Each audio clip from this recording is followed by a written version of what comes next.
గ్రంథం సద్గురు తపస్వీజీ మహారాజ్ జీవిత చరిత్ర శ్రీ కృష్ణ సింగ్ జీ మహారాజ్ 1770 జననం 1770 మరణం 1955. ఫస్ట్ లెసన్ జననం వంశ చరిత్ర. మొఘల్ చక్రవర్తులు దేశాన్ని పరిపాలిస్తున్న రోజులవి.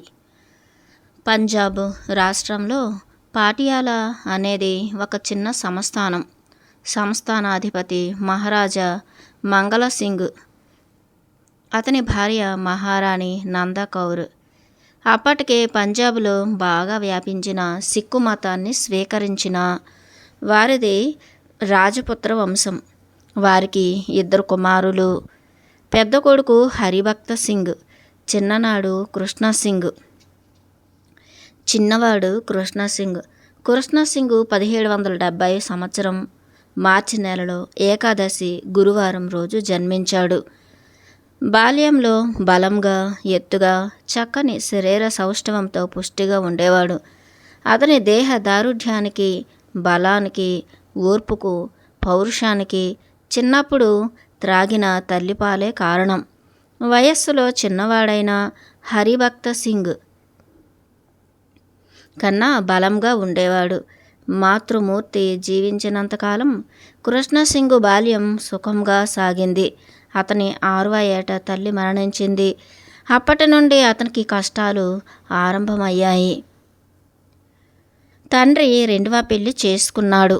అందుచేత సవతి తమ్ముళ్ల గొడవ ఎక్కువగా ఉండేది. కృష్ణసింగ్ది భీమబలం, సాహసంలో అతనికి సమానమైన వారు ఎవరూ లేరు. బాల్యంలోనే మొండి గుర్రాలను, మదమెక్కిన ఏనుగులను వశపరుచుకుని వాటిపై స్వారీ చేసేవాడు. అతని ధైర్య సాహసాలు చూసి తండ్రి ముచ్చటపడుతూ ఉండేవాడు. చదువు సందేహాలలో కూడా అగ్రశ్రేణిలో ఉండేవాడు. సిక్కుల పవిత్ర మత గ్రంథం గురు గ్రంథ సాహెబ్ను క్షుణ్ణంగా చదివాడు. అందులోని మొదటి పద్యం ప్రణవానికి ప్రతిరూపం, ఓంకారమే పరబ్రహ్మం, దానినే జపం చేయాలి. మన పవిత్ర శృతులన్నీ ఓంకారమే సకల శాస్త్రాలకు మూలమని, ఉపనిషత్తులన్నింటి సారమని ఉద్బోధించాయి. సింగ్ సోదరులు తరచూ రామాయణ, మహాభారత కథలు వింటూ ఉండేవారు. సిక్కు మత వ్యవస్థాపకుడు గురునానక్ అంటే సింగ్ సోదరులకు ఎంతో భక్తి. కృష్ణసింగ్కు ఋషులలో విశ్వామిత్రుడంటే ప్రత్యేకంగా చాలా ఇష్టం. అతను తమ కోట ఆవరణలోని ఉద్యానవనంలో అప్పుడప్పుడు ధ్యానం చేస్తూ కూర్చునేవాడు. ఎందుకలా ఏకాంతంగా కూర్చుంటూ ఉంటావని తండ్రి అడిగితే, తాను కూడా విశ్వామిత్రునిలాగా మహర్షి కావాలన్నది తన కోరిక అని సమాధానం చెప్పేవాడు. ఆ రోజుల్లో రాష్ట్రంలో రాజకీయ సుస్థిరత లేదు. పంజాబు పరిస్థితి చాలా ప్రమాదకరంగా ఉండేది. పరిస్థితులను బట్టి కృష్ణసింగ్, అతని అన్న హరిభక్త సింగ్ మల్ల యుద్ధంలోనూ, సైనిక శిక్షణలోనూ మంచి తర్ఫీదు పొందారు. వయస్సు పెరిగాక కృష్ణసింగ్, అతని సోదరుడు అనేక యుద్ధాలలో పాల్గొని తరచూ పాటియాలాపై దండెత్తుతున్న మహమ్మదీయులను తరిమికొట్టి రాష్ట్రాన్ని రక్షిస్తూ ఉండేవారు. కృష్ణసింగ్ ప్రదర్శించే యుద్ధ నైపుణ్యం, ధైర్య సాహసాలు తండ్రికి ఎంతో సంతోషాన్ని కలిగిస్తూ ఉండేవి. కాలం గడుస్తూ వచ్చింది. కృష్ణసింగ్ సోదరులకు యుక్త వయస్సు వచ్చింది. తగిన సంబంధాలు చూసి వాళ్ళిద్దరికీ పెళ్ళిళ్ళు చేశాడు తండ్రి. అన్నదమ్ములిద్దరూ ఒకే కుటుంబంగా ఒకే చోట కాపురం ఉండేవారు. హరిభక్త సింగ్కు సంతానం లేదు. కృష్ణసింగ్కు ఒక కొడుకు పుట్టాడు. ఆ పిల్లవాడు తల్లికి, తండ్రికి, పెద్దమ్మకు, పెద్దనాన్నకు అల్లారు ముద్దుగా ఉండేవాడు. కాలం ఇలా గడిచిపోతూ ఉంది.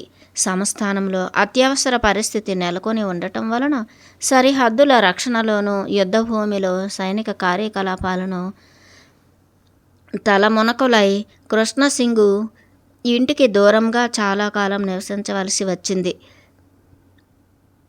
తండ్రి వృద్ధుడయ్యాడు. అందుచేత కృష్ణసింగ్ బాధ్యత స్వీకరించి ముఖ్య పాత్ర పోషించవలసి వచ్చింది. ఫలితంగా విశ్వామిత్రునిలాగా ఋషి కావాలన్న కోరిక తాత్కాలికంగా అతని మస్తిష్కం నుండి తొలగిపోయింది. కొంతకాలం తర్వాత యుద్ధభూమి నుండి ఇంటికి తిరిగి వచ్చాడు. అప్పుడు అతనికి అంతా శూన్యంగా కనిపించింది. తన భార్య, ఒక్కగానొక్క కొడుకు, అన్న అంతా మరణించారు. అంతులేని దుఃఖంతో కృంగిపోయి ఏకాంతంగా కూర్చుని భోరున ఏడ్చాడు. మనస్సు కుదుటపరుచుకున్నాడు. సంస్థాన సంరక్షణకు బహదూర్ షా జఫర్ చక్రవర్తి సహాయాన్ని అర్థించడానికి ఢిల్లీ నగరానికి ప్రయాణమయ్యాడు. రెండో పాఠం ఢిల్లీ ప్రయాణం చారిత్రాత్మక పరివర్తన. ఒకనాటి సూర్యోదయ సమయంలో గుర్రం మీద ఒక వ్యక్తి ఒంటరిగా పాటియాలా నుండి ఢిల్లీ నగరానికి బయలుదేరాడు. ఆ రోజులలో ధరించే సాధారణ సైనిక దుస్తులు వేసుకున్నాడు. స్వీయ రక్షణకు కావలసిన వస్తువులను తన వెంట పెట్టుకున్నాడు. వ్రేళ్లకు వజ్రపు ఉంగరాలు పెట్టుకున్నాడు. అలా బయలుదేరిన వ్యక్తే కృష్ణసింగ్. అతని అంతరంగ సేవకుడు తోడుగా వస్తానన్నాడు. కానీ సేవకుని కోరికను నిరాకరించాడు. తనను రక్షించడానికి తన కత్తి ఒకటి చాలు అన్నాడు. అదీగాక విధి ఎలా ఉంటే అలాగే జరుగుతుంది అన్నాడు. స్వాభావికంగా నిండైన విగ్రహం గల కృష్ణసింగ్ ధరించిన తలపాగా అతని రాజ తేజస్సుకు మరింత శోభనిచ్చింది. లోపల కవచం, దానిపై షేర్వాణి ధరించాడు. తలకు ఉక్కు శిరస్త్రాణం తగిలించుకున్నాడు. కాళ్లకు పట్టీలు కట్టుకున్నాడు. విలువైన పాదరక్షలు తొడుక్కున్నాడు. తన అందమైన గుర్రానికి కట్టిన జీనుకు వేలాడుదీసిన సంచిని బంగారు నాణాలతో నింపాడు. అన్నగారి అకాల మరణానికి అతని హృదయం శోకంతో నిండిపోయినప్పటికీ తన రాష్ట్ర రక్షణకు, రాష్ట్రంలో సుస్థిర శాంతి నెలకొల్పడానికి బహదూర్ షా జఫర్ చక్రవర్తి సహాయాన్ని అడగటానికి ఢిల్లీ వైపు గుర్రాన్ని పరిగెత్తించాడు. అలా ప్రయాణం సాగించి ఢిల్లీ నగరం చేరుకున్నాడు. అప్పటికి చాలా పొద్దుపోయింది. మొఘల్ రాజధాని సింహ ద్వారాలు మూసివేయబడి ఉన్నాయి. తలుపులు తెరవమని, తనను నగరంలో ప్రవేశించడానికి అనుమతించమని కాపలావాడిని కోరాడు. అది సాధ్యం కాదు. ఇప్పుడు రాత్రి 9 గంటలు దాటింది. తిరిగి రేపు ఉదయం 4 గంటల వరకు నగరపు సింహద్వారాలు తెరవబడవు. అంతవరకు నగరంలో ప్రవేశించడానికి వీలు కాదు అని సమాధానం చెప్పాడు ద్వారపాలకుడు. చేసేది లేక దగ్గరలో ఉన్న సత్రంలో ఆ రాత్రికి తలదాచుకున్నాడు రాజకుమారుడు. తన గుర్రానికి మరియు తన విశ్రాంతి కోసం కటిక రాళ్లపై పడుకున్న కృష్ణసింగ్కు అతడిని ఆవరించిన దుఃఖం విశ్రాంతిని ఇవ్వలేదు. రాజులు ధరించే రత్న కిరీటాలు బయటకి మెరుస్తున్నప్పటికీ వాటి క్రింద కష్టాలు పొంచి ఉంటాయి. కృష్ణసింగ్ మరుసటి రోజు ఉదయాన్నే లేచి దుస్తులు మార్చుకుని నగరంలో ప్రవేశించాడు. అతను ఢిల్లీ రావడం అదే మొదటిసారి. అతనికి కుమార్జీ అనే హిందూ వజీరుతో పరిచయం ఏర్పడింది. కుమార్జీ కృష్ణసింగ్కు ఆతిథ్యం ఇచ్చాడు. కృష్ణసింగ్ 1-2 రోజులు ఢిల్లీ నగరంలో ఉన్న వింతలు, విశేషాలు చూశాడు. నగరానికి 4 వైపులా ఎత్తైన సింహద్వారాలు ఉన్నాయి. నగరం చుట్టూ పెద్ద ప్రాకారాలు, వాటిని పరిరక్షిస్తూ ద్వారపాలకులు ఉన్నారు. సింహద్వారాలను రాత్రి కాగానే మూసివేస్తారు. అక్కడక్కడ నీడ గడియారాలు, ఇసుక గడియారాలు ఉన్నాయి. రక్షక భట నిలయాల వద్ద కాలమానం తెలుసుకోవడానికి నీటి కుండల యంత్రాలు ఉన్నాయి. వాటి ఆధారంతో సమయాన్ని సూచిస్తూ ఎప్పటికప్పుడు విషయ సూచికలపై ప్రత్యేక అధికారులు వ్రాస్తూ ఉంటారు. దానిని బట్టి నగర ప్రజలు సమయాన్ని తెలుసుకుంటారు. సరిగ్గా మధ్యాహ్నం 12 గంటలకు ఒక ఫిరంగి పేలుస్తారు. అలాగే రాత్రి 9 గంటలకు కూడా ఒక ఫిరంగి పేలుస్తారు. అనుబంధ కార్యాలయాలలోని అధికారులు ఆ ధ్వనిని ఆధారం చేసుకుని వారి వారి కార్యాలయాలలో పనివేళలు సరిచేసుకుంటారు. ఆ రోజు కూడా అతి ముఖ్యమైన వీధి చాందనీ చౌక్. అప్పట్లో దాని స్వరూపమే వేరు. వీధికి 2 వైపులా పాలరాతి కాలువలు. ఆ కాలువలలోకి యమునా నదీ జలాలు పారుతాయి. నగరవాసులు ఆ నీటిని వారి ఇళ్లలోని అవసరాలకు ఉపయోగించుకుంటారు. కాలువ గట్లపై ఎత్తుగా పెరిగిన పెద్ద పెద్ద చెట్లు రహదారిపై నీడనిస్తూ ఉంటాయి. కాలువ పొడవు 16 మైళ్ళు. నదీ జలాలని జగద్రి అనే చోటు నుండి కాలువలలోకి ప్రవేశపెడతారు. రాజభవనపు ఉద్యానవనాలకు కావలసిన నీరు కూడా ఆ కాలువల ద్వారానే ప్రవహిస్తుంది. ఢిల్లీలో మొఘల్ ఉద్యానవనాలు ఒక ప్రత్యేక ఆకర్షణ. ఈ విశేషాలను కుమార్జీ కృష్ణసింగ్కు చూపాడు. ఆరామ మండపాలలో ఉష్ణోగ్రతను, నీటి తీరును అదుపు చేస్తూ సాంకేతిక నిపుణులు అమర్చిన యంత్ర పరికరాలు, వాటి ద్వారా పైకి వస్తున్న నీటి జల్లులు, చల్లని గాలులు, వేసవి మండపాలలో ఏర్పాటు చేసిన కృత్రిమంగా చల్లని వాతావరణం కల్పించే ప్రక్రియలు అన్నీ చూశాడు కృష్ణసింగ్. వేసవి వేడిని తట్టుకోవడానికి మొఘల్ చక్రవర్తి, ఆయన కుటుంబ సభ్యులు ఆ మండపాలలో కూర్చుంటారు. ఎముకలు కొరికే శీతాకాలపు చలిని తట్టుకోవడానికి అవసరమైన మేరకు ఉష్ణోగ్రతను పెంచే యంత్రాలు అక్కడ ఉన్నాయి. అలాగే చక్రవర్తి, ఆయన కుటుంబ సభ్యులు స్నానాలు చేయడానికి స్నానాల గదులలో 24 గంటలు వేడి నీటిని అందించే యంత్రాలు ఉన్నాయి. ఢిల్లీలో కృష్ణసింగ్ను ఆకర్షించింది ఏమిటంటే, చక్రవర్తి ప్రతి శుక్రవారం నాడు ఏనుగుపై ఎక్కి జామా మసీదుకు వెళ్ళడం. రాజభవనానికి మసీదుకు మధ్య దూరం సుమారు 12 ఫర్లాంగులు. వృద్ధ చక్రవర్తి ఎంతో అందంగా అమర్చిన ఏనుగు అంబారీపై కూర్చునేవాడు. ఏనుగు అతి నెమ్మదిగా నగర వీధుల్లో నుంచి మసీదుకు నడిచి వెళ్ళేది. అలా ఏనుగు కోట నుండి మసీదుకు వెళ్ళడానికి 3 గంటల సమయం పట్టేది. అంబారీపై కూర్చుని ఉన్న చక్రవర్తి తన 2 చేతులతో వీధికి 2 వైపులా పడేలా డబ్బులు విసురుతూ ఉండేవాడు. పేదవాళ్లకు దానం చేయడానికి చక్రవర్తి అనుసరిస్తున్న విధానం అది. ముష్టివాళ్ళు, పిల్లలు ఆ నాణాలను ఏరుకునేవారు. చిన్నపిల్లలు ఏనుగు పాదాల క్రింద పడి నలిగిపోకుండా ఏనుగును జాగ్రత్తగా నడిపించేవారు. మసీదులో ప్రార్థనల అనంతరం అదే ఏనుగుపై చక్రవర్తి కోటకు చేరుకోవడానికి 10-12 నిమిషాల కంటే ఎక్కువ సమయం పట్టేది కాదు. తిరుగు ప్రయాణంలో డబ్బులు విసరడం ఉండేది కాదు కాబట్టి పిల్లల బెడద ఉండేది కాదు. కృష్ణసింగ్, కుమార్జీ బాగా వీలుగా ఉన్న చోట నిలబడి ఆ శుక్రవారం నాడు ఈ విధంగా సాగిన మొఘల్ చక్రవర్తి ఊరేగింపును చూశారు. మొదట కృష్ణసింగ్ కుమార్జీతో తాను నగర సందర్శనకు వచ్చిన సామాన్య ప్రయాణికుడునని చెప్పాడు. వారి స్నేహం అభివృద్ధి చెందిన తర్వాత అసలు నిజం బయటపెట్టాడు. తమ అతిథి సామాన్యుడు కాదని, రాజపుత్రుడని, రాజకుమారుడని తెలిసి ఆశ్చర్యపడ్డాడు కుమార్జీ. అంతటి వారికి ఆతిథ్యం ఇచ్చే అవకాశం లభించినందుకు ఆనందించాడు. కుమార్జీకి కోటలోని కొందరు అధికారులతో పరిచయం ఉంది. ఎలాగైనా ఢిల్లీ సుల్తాన్ దర్శనానికి ఏర్పాటు చేయమని కుమార్జీని కోరాడు కృష్ణసింగ్.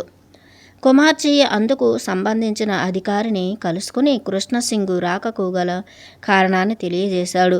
ఆ అధికారి ముఖ్యమంత్రిని కలుసుకుని ఆ విషయం గురించి చర్చించాడు. ముఖ్యమంత్రి కృష్ణసింగ్ అభ్యర్థనను వృద్ధ చక్రవర్తికి విన్నవించాడు. కృష్ణసింగ్ తనను కలుసుకోవడానికి ఢిల్లీ సుల్తాన్ అనుమతించాడు. వారి సమావేశానికి తగిన తేదీ, సమయం నిర్ణయించబడింది. ఆ శుభవార్త కుమార్జీ కృష్ణసింగ్కు తెలియజేశాడు. నిర్ణీత సమయానికి కృష్ణసింగ్, కుమార్జీ ఎర్రకోటకు వెళ్ళారు. రాజలాంఛనాలు పూర్తయ్యాక రాకుమారుడు ఒక్కడే బహదూర్ షా జఫర్ దగ్గరకు వెళ్ళడానికి అనుమతించారు అధికారులు. ఆ సమయంలో చక్రవర్తి జపమాల తిప్పుతూ భగవంతుడి ధ్యానంలో ఉన్నాడు. కృష్ణసింగ్ చక్రవర్తికి గౌరవపూర్వకంగా నమస్కరించాడు. బహదూర్ షా కృష్ణసింగ్కు తగిన ఆసనం చూపించి కూర్చోమన్నాడు. అతని రాకకు గల కారణాన్ని అడిగాడు. తరచూ సంభవిస్తున్న యుద్ధాల వల్ల తమ రాష్ట్ర పరిస్థితి ఏ విధంగా క్షీణించిపోయిందో వివరించి అక్కడ సుస్థిర శాంతి నెలకొనేటట్లు తగిన చర్య తీసుకోవాల్సిందిగా బహదూర్ షాను అర్థించాడు కృష్ణసింగ్. బహదూర్ షా జపమాల తిప్పుతున్నప్పటికీ రాకుమారుడు చెప్పినదంతా పూర్తిగా విన్నాడు. ఆయన ఇలా సమాధానం చెప్పాడు. కృష్ణసింగ్జీ, మీరు నన్ను కలుసుకున్నందుకు ఎంతో సంతోషం. మీ రాష్ట్రంలో శాంతి నెలకొనడానికి మీరు నా సహాయం కోరుతున్నారు. మీ కోరిక మన్నించదగ్గదే. నేను జోక్యం చేసుకోవడం నా తీర్పు ఎంతో కాలం పనిచేయదు. మీకు మనశ్శాంతి లేదు, నాకు లేదు. అయితే ఒక్క విషయం ఆలోచించండి. ఈ రాజ్యాలు, రాజ్యభోగాలు, జీవనం, ధనం, యవ్వనం, భార్య, పిల్లలు ఇవన్నీ అశాశ్వతమైనవి. నిత్య సత్య ఆనందమయ పరమాత్మ వైపు దృష్టిని మళ్లిస్తే అది అంతులేని శాంతిని, సంతోషాన్ని ఇస్తుందని నేను అనుకుంటున్నాను. ఇదే మీకు నేను చెప్పే శాశ్వత సత్యం. మీకు శాంతి చేకూరుగాక. బహదూర్ షా చెప్పినదంతా శ్రద్ధగా విన్నాడు కృష్ణసింగ్. చక్రవర్తికి చేతులెత్తి నమస్కరించాడు. రాజమందిరం నుండి బయటకు వచ్చి తన కోసం వేచి ఉన్న కుమార్జీని కలుసుకున్నాడు. ఇద్దరు కుమార్జీ ఇల్లు చేరుకున్నారు. సుల్తాన్తో సమావేశపు పర్యవసానం చర్చించారు. ఆ రాత్రి గడిచింది. ఆ మరుసటి రోజు అతిథి మర్యాదలతో తనను ఆప్యాయంగా చూసిన కుమార్జీతో, వజీర్ కుమార్ సాహెబ్జీ, మీ ఆతిథ్యానికి ధన్యవాదాలు. మీరు మీ అబ్బాయి నాకు ఎంతో సేవ చేశారు. కృతజ్ఞుణ్ణి. ఇక నేను తిరిగి వెళ్ళిపోవాలి. నాకు సెలవు ఇప్పించండి. దయచేసి నా గుర్రాన్ని సిద్ధపరచండి అని చెప్పి కుమార్జీని అతని కుమారుడిని గాఢంగా కౌగిలించుకున్నాడు. గుర్రం సిద్ధంగా వాకిట నిలిచి ఉంది. కృష్ణసింగ్ ఎగిరి గుర్రం మీద కూర్చున్నాడు. అక్కడి నుండి వెళ్ళిపోయాడు. రోడ్డు మీద గుర్రంలాగే కృష్ణసింగ్ మనస్సులో ఆలోచనలు పరిగెడుతున్నాయి. వృద్ధ చక్రవర్తి మాటలు హృదయంలో మారుమ్రోగుతున్నాయి, చెవుల్లో గింగురుమంటున్నాయి. అవి ఒక విప్లవాత్మక నిర్ణయానికి దారితీశాయి. ఈ రాజ్యభోగాలు పరిత్యజించి హరిద్వార్కి వెళ్ళి తపస్సు చేసుకుందామని కృష్ణసింగ్ తీర్మానించుకున్నాడు. గుర్రాన్ని జగద్రి వైపు పరిగెత్తించాడు. కొద్ది క్షణాల్లో మొఘల్ రాజధాని నగరాన్ని విడిచింది గుర్రం. ముక్తి మిచ్చసి చేత్తాత విషయాన్ విషవత్యజ క్షమార్జవ దయాతోష సత్యం పీయూష వద్భజ. నీకు ముక్తి కావాలంటే విషయవాంఛలను విషం వల్ల విడిచిపెట్టు. క్షమ, ఓర్పు, కపటం లేకుండా ఉండటం, దయ, సంతోషం, సత్యం వీటిని అమృతం వలె సేవించు. ఈ ఆలోచనలే కృష్ణసింగ్ మనసులో పరుగులు తీస్తున్నాయి.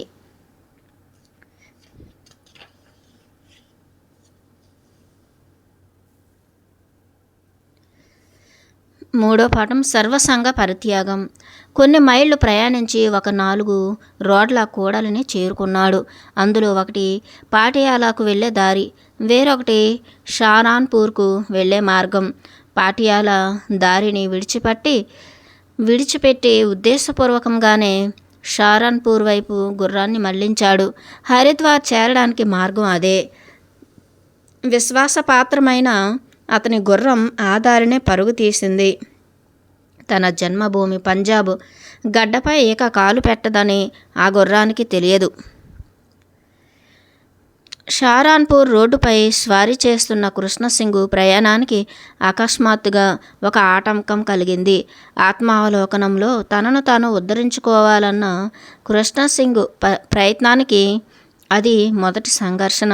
కృష్ణసింగ్కు ఆటంకం కలిగించిన సంఘటన అసాధారణమైనది.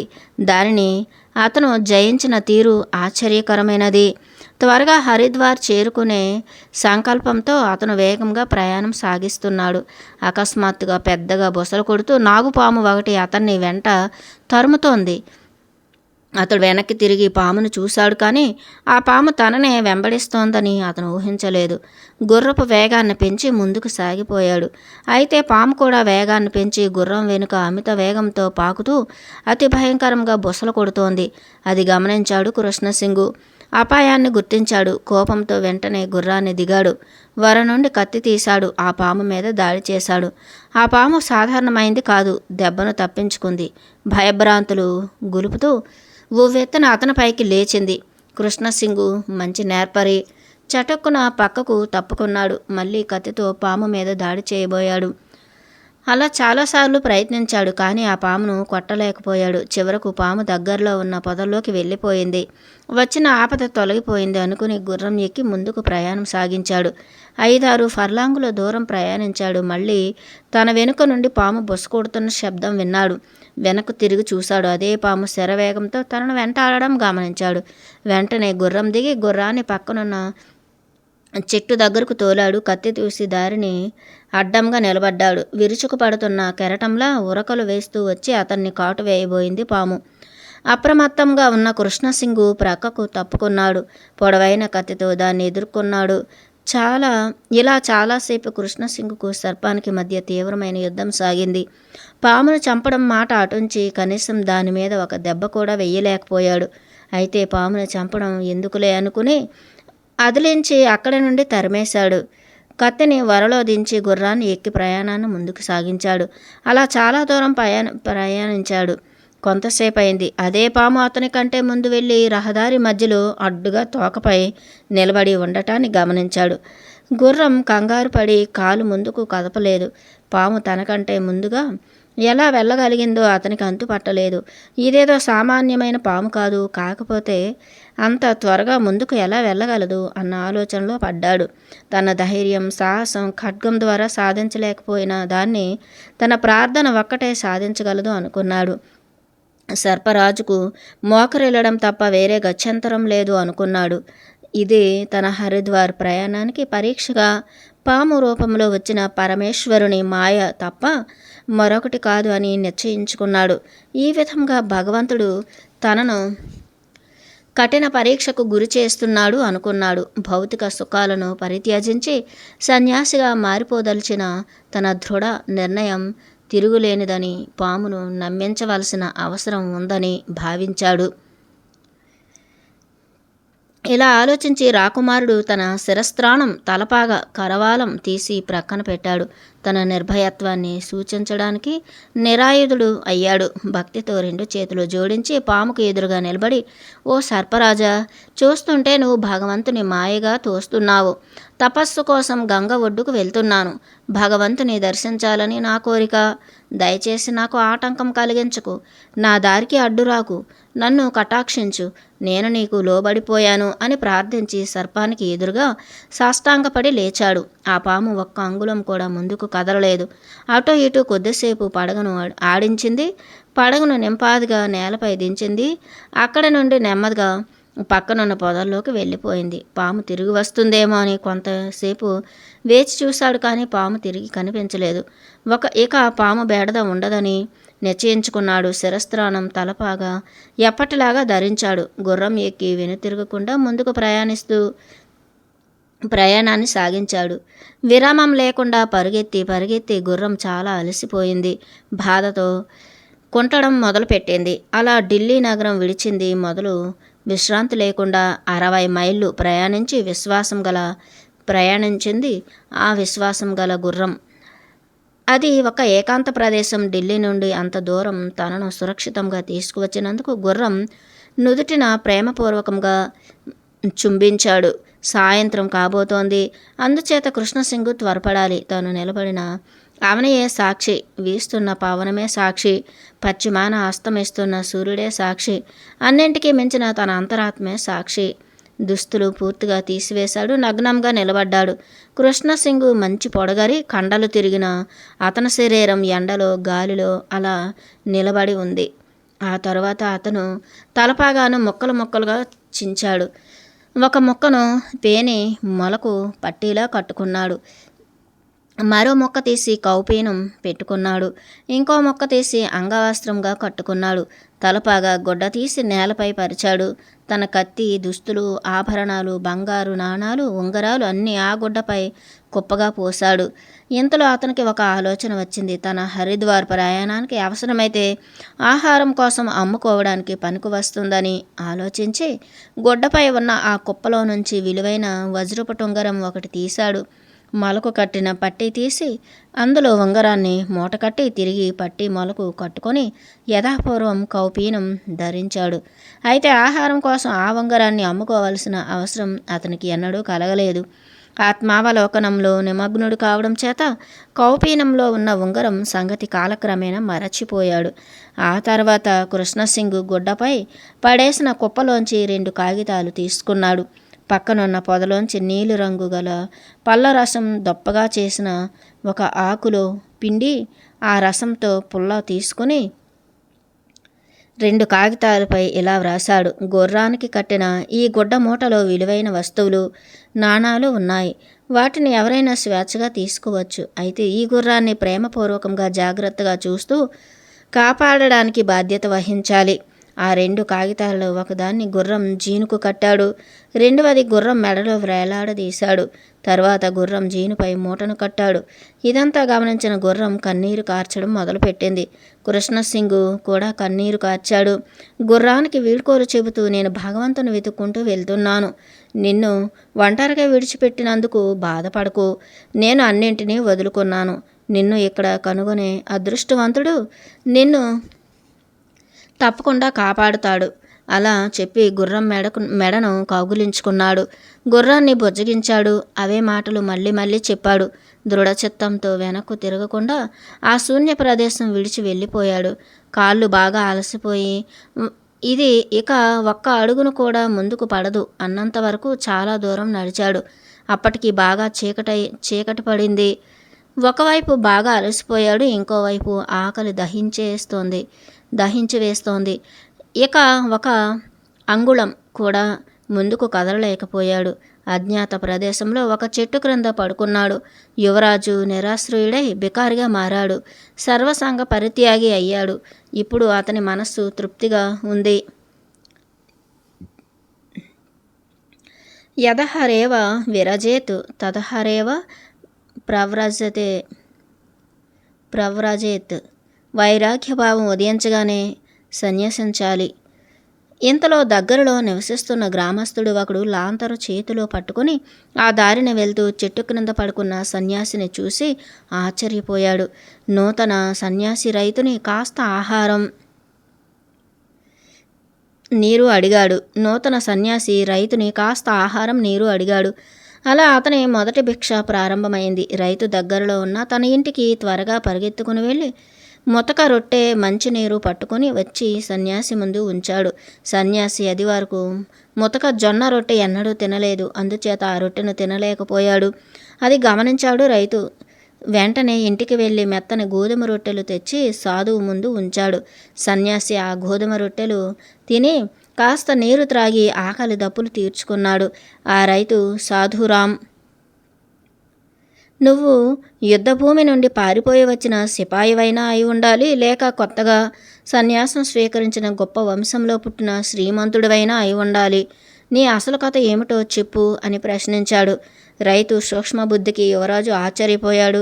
తన కథ అంతా రైతుకు చెప్పి అంతకు సుమారు 2 గంటల క్రితం తాను సన్యాసిగా మారిన వైనం రైతుకు చెప్పాడు.